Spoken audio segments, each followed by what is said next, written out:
नमस्कार, आप देख रहे हैं न्यूज 4 नेशन। मैं हूं आपके साथ नरोत्तम सिंह।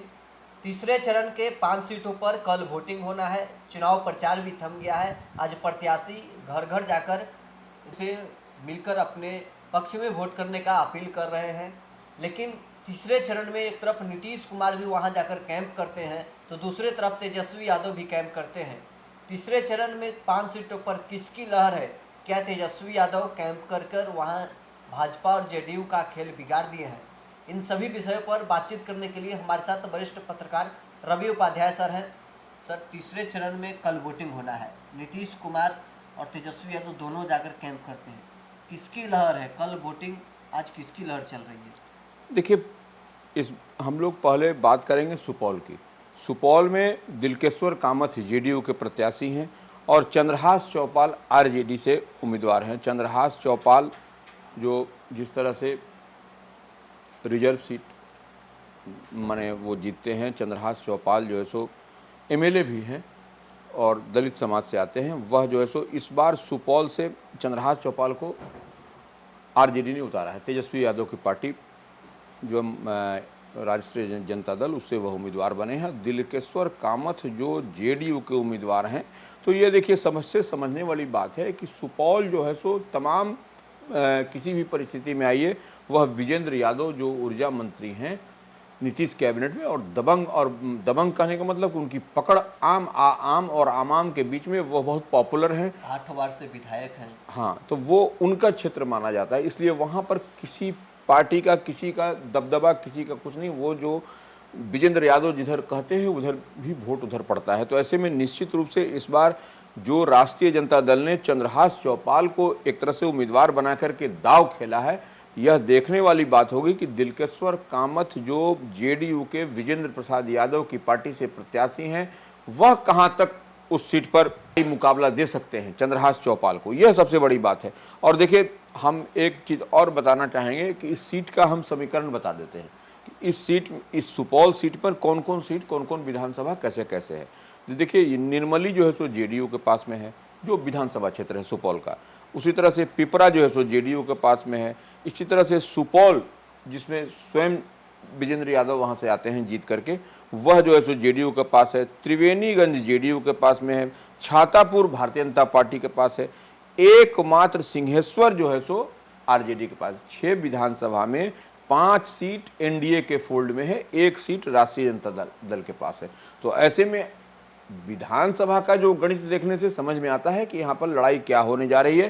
5 सीट जब एनडीए के पास में है और विजेंद्र यादव का वह सीट है, परंपरागत सीट उनका रहा है, वहाँ से वह लगातार विधायक चुनते रहे हैं और दबंग और पॉपुलर वहाँ के आम आवाम में जब उनकी पैठ है, तो समझा जा सकता है सुपौल में किस तरह की लड़ाई आपको दिखाई पड़ेगी। अब हम लोग आते हैं खगड़िया पर। जहाँ से नए प्रत्याशी के तौर पर राजेश वर्मा, लोजपा ने उन्हें उम्मीदवार बनाया। हाँ, लोजपा रामविलास ने, जो चिराग पासवान की पार्टी है। तरफ भी जो सीपीआईएम के जो प्रत्याशी हैं संजय कुमार, वो भी वहाँ नए प्रत्याशी हैं। बिल्कुल, संजय कुमार जो सीपीएम के हैं, वह जो है सो नए प्रत्याशी हैं और कुशवाहा समाज से हैं। संजय कुमार कुशवाहा उनका नाम है। तो यह ऐसे में इस बार जो, अब एक बात और समझना पड़ेगा, पिछली बार खगड़िया से महबूब अली कैसर लड़े थे, लोक जनशक्ति पार्टी, रामविलास जो चिराग पासवान की पार्टी है उनसे। इस बार उनको बेटिकट कर दिया गया। तो ऐसे में वहाँ पर उनका फैक्टर भी कहीं न कहीं आपको महबूब अली कैसर का चलता हुआ दिखाई पड़ेगा। यहाँ पर महबूब अली कैसर और विकासशील इंसान पार्टी के मुकेश सहनी, जो स्वयं जो हैं, उन्हीं के बीच सीधी टक्कर हुई थी, जिसमें मुकेश सहनी हार गए थे और महबूब अली कैसर 2019 में जीते थे। तो यह सबसे बड़ी बात है। और राजेश वर्मा का इस बार जो लड़ाई, आपको भीतरी बाहरी भी कहा जा रहा है राजेश वर्मा को कि अब बाहर, हाँ, बाहरी बिल्कुल यह कहा जा रहा है। और संजय कुमार कुशवाहा जो कुशवाहा समाज से हैं, तो वह कहीं न कहीं वह एनडीए के आधार वोट जो लव-कुश कॉम्बिनेशन है, उसमें भी स्वजातीय होने के कारण वह उसमें भी सेंधमारी कर सकते हैं, यह संभावना बनी हुई है। अब तो ऐसे जो जनता जनार्दन है वही निर्णय करेगी, लेकिन यहाँ पर यह टक्कर की लड़ाई यहाँ पर दिखाई पड़ रही है। अब हम लोग चलते हैं सीट का समीकरण समझ लेते हैं विधानसभा का। विधानसभा में देखिए, जो सीट है खगड़िया का, उसमें हसनपुर जो है सो राष्ट्रीय जनता दल के पास है, अलौली आरजेडी के पास है, खगड़िया कांग्रेस के पास है, बेलदौर जेडीयू के पास है और परवत्ता जेडीयू के पास है। कहने का मतलब ये हुआ कि 5 सीट जो है, जो एनडीए के पाले में है, 5 सीट जो है उसमें 3 सीट जो है सो आपको महागठबंधन इंडिया ब्लॉक के पास में है, 2 सीट जो है सो आपको जेडीयू के पास है जो एनडीए का सीट है। तो यहाँ पर इस इक्वेशन को, इस गणित को देखते हुए समझा जा सकता है कि खगड़िया में भी लड़ाई बहुत मजबूत होगी और बजाबते आपको सन ऑफ मल्लाह मुकेश सहनी वहाँ पर प्रचार प्रसार करते रहे, तेजस्वी भी जाते रहे हैं, तो यहाँ पर आपको लड़ाई कांटे की आपको खगड़िया में दिखाई पड़ेगी। हालांकि जो राजेश वर्मा कहीं ना कहीं उनको एज मिलता हुआ दिखाई पड़ रहा है, क्योंकि जो लोक जनशक्ति पार्टी रामविलास से वह उम्मीदवार हैं, एनडीए के प्रत्याशी भी हैं, उनके पक्ष में कितना प्रसार नरेंद्र मोदी, अमित शाह, राजनाथ सिंह, तमाम लोग जो है सो बिहार में प्रचार प्रसार कर चुके हैं। तो ऐसे में निश्चित रूप से राजेश वर्मा की स्थिति थोड़ी बेहतर है, लेकिन लड़ाई बहुत कांटे की हो जा रही है। चिराग पासवान और रामविलास पासवान का जो पैतृक लोकसभा है वही खगड़िया अलौली विधानसभा, वो तो उनमें निश्चित रूप से वहाँ उसका भी कोई राजेश वर्मा को लाभ हाँ निश्चित रूप से जब उस चिराग पासवान की पार्टी से हैं तो निश्चित रूप से राजेश वर्मा को वहाँ पर लाभ मिलेगा, लेकिन लड़ाई यहाँ पर जो है वह निश्चित रूप से आपको दिखाई पड़ेगी खगड़िया में। अब हम लोग चले मधेपुरा में। मधेपुरा जिसे कहा जाता है रोम पोप का मधेपुरा गोप का जो कहावत है, वह कहावत यहाँ पर कहाँ तक सफल होगा, क्या होगा, लेकिन लड़ाई 2 यादवों के बीच में है, यह सबसे बड़ी इंटरेस्टिंग है। पहला मधेपुरा से प्रोफेसर कुमार चंद्रदीप को राष्ट्रीय जनता दल ने उम्मीदवार बनाया है पहली बार। इनके पिताजी जो है सो का नाम मधेपुरा में बहुत चलता था, तो वो उस पार्टी राष्ट्रीय जनता दल से हैं। और दिनेश चंद्र यादव फिर से जो है सो जेडीयू के उम्मीदवार बने हैं, जेडीयू ने उन पर भरोसा किया है, उन पर दाव खेला है। तो ऐसे में निश्चित रूप से जो, लेकिन तब है कि यादव वोट का क्या गणित कहता है, यह देखने वाली बात होगी कि लालू प्रसाद यादव और तेजस्वी यादव और साथ में मुकेश सहनी सन ऑफ मल्लाह जो पिछड़ा का जो वोट बैंक और मल्लाह की बात कही जा रही है।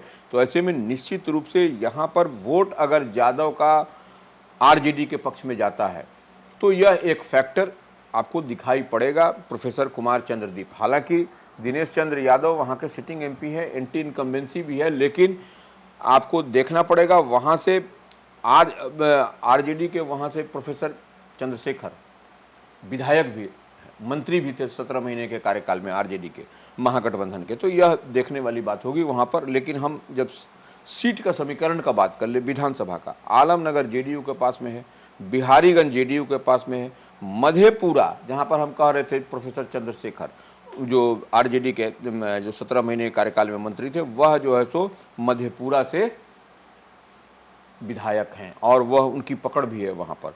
उसके बाद से Sonbarsa JDU, Saharsa Bharatiya Janata party, Mahsi JDU. तो ऐसे में एक सीट मधेपुरा का जो है सिर्फ आरजेडी के पास में है, वह मधेपुरा, वह प्रोफेसर चंद्रशेखर के रूप में उनके पास में। तमाम सीट जो है सो जेडीयू और भारतीय जनता पार्टी के पास में है मधेपुरा में। इसलिए लड़ाई से आप इनकार नहीं कर सकते, लड़ाई होगी, जमकर लड़ाई होगी, क्योंकि यादव का वोट कहाँ तक ट्रांसफर करा पाएंगे यह देखने वाली बात होगी। क्योंकि यहाँ से देखिए पिछली बार चुनाव में जो है तो शरद यादव भी लड़े थे, इसी दिनेश चंद्र यादव जो सिटिंग एमपी हैं जेडीयू के, उनसे वह हार गए थे। शरद यादव एक दिग्गज नेता हैं यादव समाज के, बिल्कुल। उनके बेटे शांतनु हैं, वो भी आरजेडी से टिकट की चाहत रखते थे, लेकिन उन्हें आरजेडी टिकट नहीं दिया है। निश्चित रूप से शांतनु हैं जो अब आरजेडी के खिलाफ बिगुल फूंक रहे हैं। क्या मधेपुरा में इसका भी लाभ जेडीयू के जो उम्मीदवार हैं दिनेश चंद्र यादव, उनको मिलेगा? देखिए यही हम बात कर रहे हैं कि अब शांतनु क्या करते हैं। शरद यादव बड़े समाजवादी नेता जो कभी मधेपुरा में लड़ते थे, वहाँ से चुनाव भी लड़े थे, जीते भी थे, उनको पिछली चुनाव में हार का सामना करना पड़ा और उनके पुत्र जो है सो पिता के निधन के बाद से शांतनु की जो आप बात कर रहे हैं वह क्या कहते हैं, कितना तक वोट ट्रांसफ़र कराते हैं। क्योंकि यहाँ पर देखिए लड़ाई सिर्फ यादव से यादव की ही होगी और जो पिछड़ा अति पिछड़ा की जो वोट है वह जिधर ट्रांसफ़र होगा उसके बाद वही जो है सो डिसाइडिंग फैक्टर होगा। तो ऐसे में और देखिए एक चीज़ और समझना पड़ेगा, राजेश रंजन और पप्पू यादव भी मधेपुरा से चुनाव लड़ चुके हैं, एमपी हो चुके हैं, तो वह उनका भी क्या रुख होगा इधर मधेपुरा में, यह भी देखने वाली बात होगी। शांतनु के साथ अगर यदि निश्चित रूप से पप्पू यादव का मन मिजाज मिलता है, वह अगर मदद करते हैं तो निश्चित रूप से आपको परेशानी तो होगी। और तब क्या होगा, एनडीए जीतेगा कि आरजेडी की तरफ वोट चढ़ेगा, यह देखने वाली बात होगी। लेकिन Pappu Yadav news for nation से एक्सक्लूसिव बातचीत के दौरान ये कहे थे कि राजनीति में न कोई दुश्मन होता है न कोई दोस्त होता है, तेजस्वी को हमने माफ़ कर दिया। तो माफ कर दिया, तब तो वहाँ पर तब तो समीकरण दूसरा दिखाई पड़ेगा। अगर पप्पू यादव इस तरह से बात कर रहे हैं, ठीक है, राजनीति में कोई परमानेंट दोस्त दुश्मन नहीं होता है, तो पप्पू यादव अगर यदि मदद करेंगे तो वहाँ पर फिर प्रोफेसर चंद्रजीत जो आरजेडी के उम्मीदवार हैं, तो वहाँ पर फिर तो लड़ाई कुछ का दूसरा आपको समीकरण वहाँ पर लड़ाई का रुख दिखाई पड़ेगा। ये तो अब हम चलते हैं अररिया। अररिया में देखिए प्रदीप सिंह भारतीय जनता पार्टी के फिर से उम्मीदवार बने हैं, सिटिंग एमपी हैं। उनके खिलाफ शाहनवाज आलम, मरहूम तस्लीमुद्दीन जो सीमांचल में कभी बहुत बड़ा कद रखते थे, गृह राज्य मंत्री थे और कई दफ़े जीते थे वहाँ से, उनके बेटे लड़ रहे हैं शाहनवाज आलम आरजेडी से। उनके भाई भी पिछले दफा सरफराज आलम जो तो लड़े थे चुनाव हाँ, लड़े थे, लेकिन बिल्कुल प्रदीप सिंह से हार गए थे। इन्हीं सिटिंग में भी सांसद हैं, बिल्कुल बिल्कुल उनसे वही उम्मीदवार है। नहीं, इस बार उनके छोटे भाई उम्मीदवार हैं सरफराज। उस बार सरफराज आलम लड़े थे 2019 में और प्रदीप सिंह से ही हारे थे। इस बार जो है सो शाहनवाज आलम लड़ रहे हैं, जो 17 महीने के कार्यकाल में तेजस्वी की सरकार में आपदा प्रबंधन मंत्री थे, वो इस बार लड़ रहे हैं। तो ऐसे में देखना होगा कि लड़ाई बहुत दिलचस्प होगी, क्योंकि देखिए यहाँ पर जो समीकरण कहता है 2,10,000 से ज़्यादा आपको यादव वोट है और इस तरह से 7 लाख से अधिक जो है सो मुस्लिम मतदाता है। तो 7 आप जोड़ लीजिए और मुस्लिम और यादव का कॉम्बिनेशन ही आपको कहीं ना कहीं दिखाई पड़ेगा क्या होता है। लेकिन पिछली बार यह कॉम्बिनेशन भी था, बावजूद इसके प्रदीप सिंह भारतीय जनता पार्टी के जीते हैं, तो कहीं ना कहीं वहाँ पर जो वोट का ध्रुवीकरण है वह वोट में टूट भी दिखाई पड़ता है अररिया में। तो ऐसे में समझना पड़ेगा कि इस बार जो है सो अररिया का रुख, अररिया का मन मिजाज क्या है, अररिया का मन मिजाज को ही पढ़ना पड़ेगा। अररिया के मतदाता जो जनता जनार्दन होती है वह किस पर विश्वास करती है, भारतीय जनता पार्टी के प्रदीप सिंह पर या राष्ट्रीय जनता दल के शाहनवाज आलम पर, यह देखने वाली बात होगी। लेकिन ऐसे हम अगर विधानसभा वाइज अगर बात करें तो यह सबसे समझने वाली बात है कि एनडीए के पास यहाँ 4 सीट है विधानसभा में और जो है सो महागठबंधन इंडिया ब्लॉक के पास में 2 सीट है। अब हम सीट बता देते हैं। नरपतगंज भारतीय जनता पार्टी के पास में है, रानीगंज जदयू के पास है, फारबिसगंज जो है सो भारतीय जनता पार्टी के पास है, जो है सो सिकटी जो है सो भारतीय जनता पार्टी के पास है। 4 सीट हम बता दिए आपको एनडीए फोल्ड में।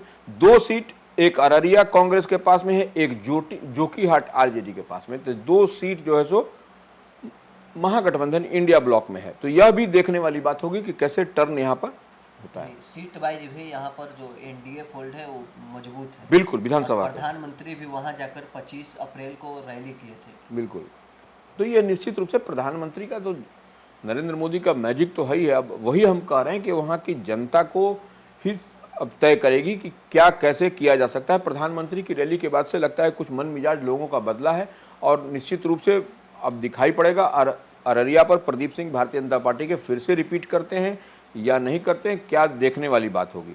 अब देखिए हम लोग बात करते हैं 5वां और अंतिम सीट झंझारपुर का। झंझारपुर में फिर से इस बार जो है सो रामप्रीत मंडल और जो जेडीयू के उम्मीदवार हैं वह और सुमन महासेठ विकासशील इंसान पार्टी के हैं, जो इस बार चुनाव लड़ रहे हैं महागठबंधन से इंडिया ब्लॉक से, सन ऑफ मल्लाह मुकेश सहनी की पार्टी से। गुलाब यादव जो है सो बहुजन समाज पार्टी से आपको हाथी पर सवार हैं, वह लड़ते हुए दिखाई पड़ रहे हैं। तो पिछले चुनाव में आप देखिएगा इस सीट पर, झंझारपुर सीट पर रामप्रीत मंडल जो जेडीयू के सिटिंग सांसद हैं उनके और गुलाब यादव जो बहुजन समाज पार्टी से इस बार लड़ रहे हैं, डायरेक्ट उनका और रामप्रीत मंडल की लड़ाई हुई थी जिसमें वह हार गए थे और रामप्रीत मंडल की जीत हुई थी। तो इस बार जो है सो देखने वाली बात होगी कि झंझारपुर से रामप्रीत मंडल और सुमन महासेठ और गुलाब यादव, यह ट्रेंगुलर फाइट वहां पर त्रिकोणीय मुकाबला दिखाई पड़ रहा है। तो सुमन महासेठ जो सन ऑफ मल्लाह की पार्टी से इंडिया ब्लॉक से महागठबंधन से लड़ रहे हैं, वह कहां तक जो है सो पेनिट्रेट करते हैं, कहां तक वो सक्सेसफुल होते हैं, देखने वाली बात होगी, क्योंकि पहले भी वह विधान परिषद के सदस्य रह चुके हैं। तो यह एक बात है, रामप्रीत मंडल और सुमन महासेठ और उसमें त्रिकोणीय बना रहे हैं गुलाब यादव। यह एक बड़ा रोचक मुकाबला होगा। और यहाँ पर देखिए सबसे बड़ी बात है, विधानसभा वाइज हम अगर देखें तो यहाँ पर एनडीए के पास में 5 सीट है, महागठबंधन के पास में 1 सीट है। अब आपको खजौली में जो है सो भारतीय जनता पार्टी, बाबूबरही में जो है सो जेडीयू, राजनगर में जो है सो भारतीय जनता पार्टी, झंझारपुर में भारतीय जनता पार्टी, फुलपरास में जेडीयू, लौकहा एकमात्र सीट जो है सो वह आरजेडी महागठबंधन के खाते में है। तो ऐसे में समझा जा सकता है कि लड़ाई जो है सो झंझारपुर में कितना माने क्लोज फाइट होने जा रहा है, इस बात को समझना पड़ेगा। तेजस्वी यादव जाकर कैंप करते हैं, क्या इसका असर आरजेडी और महागठबंधन के जो उम्मीदवार हैं मिलेगा? देखिए, निश्चित रूप से तेजस्वी यादव का कैंप करना, झंझारपुर हो, अररिया या जिस दरभंगा हो, मधेपुरा तो जहाँ पर भी वो कैंप कर रहे हैं, तो निश्चित रूप से कुछ तो कुछ समीकरण बड़े नेताओं का जो पॉपुलर होते हैं, जो कनेक्ट करते हैं लोगों के बीच में, तो उनका जाना तो कहीं न कहीं प्रत्याशियों के लिए लाभदायक होता ही है। और तेजस्वी यादव लालू प्रसाद यादव के पुत्र हैं और प्रतिपक्ष के नेता हैं, तो निश्चित रूप से और उनके साथ में सन ऑफ मल्लाह मुकेश सहनी भी जा रहे हैं। खासकर झंझारपुर सीट पर इसका कितना लाभ मिलेगा उनको, जो वीआईपी के जो प्रत्याशी हैं? देखिए, निश्चित रूप से जो वीआईपी के प्रत्याशी हैं, सुमन महासेठ, वहाँ पर तेजस्वी का जाना, विकासशील इंसान पार्टी का टिकट लेना, सन ऑफ मल्लाह का जो है सो का टिकट है उनके पास, तो ऐसे में निश्चित रूप से पिछड़ा, अति पिछड़ा और यादव का जो गोलबंदी है वह तो उनके पास में रहेगा, उसमें इंटैक्ट, उसमें झोल-झाल नहीं होने जा रहा है। लेकिन रामप्रीत मंडल के खिलाफ एंटी इनकम्बेंसी भी है, यह बात को भी समझना पड़ेगा। तो एंटी इनकम्बेंसी का कितना लाभ अब सुमन महासेठ लेते हैं या गुलाब यादव जो वो देखने वाली बात होगी। इन लोगों के अपने ही इस पर जो है सो वो चुनाव होगा, लेकिन यहाँ पर त्रिकोणीय फाइट दिखाई पड़ रहा है। नीतीश कुमार मधेपुरा में जाकर कैंप करते हैं, आखिर क्या कारण रहा कि जो दोनों बिहार के जो घटक दल हैं उनके बड़े नेता रहे महागठबंधन से तो एनडीए से भी, क्या कारण रहा कि जाकर वहाँ कैंप करना पड़ रहा है? देखिए, जो दिनेश चंद्र यादव की मधेपुरा में एंटी इनकम्बेंसी भी दिखाई पड़ती है, इसमें कहीं कोई दो मत नहीं है। तो जिस तरह से नीतीश कुमार ने फिर से उनको उम्मीदवार बना के एक तरह से दाव खेला है, तो वह एक बड़ी बात है। और कहीं न कहीं आपको यह यादव वोट की गोलबंदी करने की बात है मधेपुरा में, इसी लिहाज से नीतीश कुमार भी जाके कैंप किए, इसी लिहाज से जो है सो तेजस्वी यादव भी कैंप किए कि यादव वोट में टूटे नहीं, यादव वोट जो मेरा है वह इन ब्लॉक जो है सो प्रोफेसर कुमार चंद्रदीप को पड़े। तो यह सब इसीलिए जो है सो यह जो भी बड़े नेता हैं उनका कैंप करने का यही मतलब है। और जब टूटेगा वोट तो फिर तो दूसरी तरफ इसका इशारा संकेत होगा। तो निश्चित रूप से नीतीश कुमार का भी मधेपुरा में कैंप करना, तेजस्वी का भी मधेपुरा में कैंप करना, अपने समर्थकों को, अपने मतदाताओं को, जो जनता जनार्दन है उसको अपने पक्ष में गोलबंद करने की ही कवायद है ये। तो चलिए, 5 सीटों पर कल वोटिंग होना है। हमने आपको पूरी समीकरण बताई है कि कौन उम्मीदवार किस पर भारी पड़ेगा, किसकी लहर है, क्या तेजस्वी यादव के कैंप करने से वहां असर पड़ने वाला है, या नीतीश कुमार वहां जाकर जो कैंप किए हैं इसका जो एनडीए के प्रत्याशी है उनको कितना लाभ मिल पाएगा। कल वोटिंग के बाद ये पता चलेगा। बहरहाल इस खबर में इतना ही। आप बन रहे हैं न्यूज़ 4 नेशन के साथ।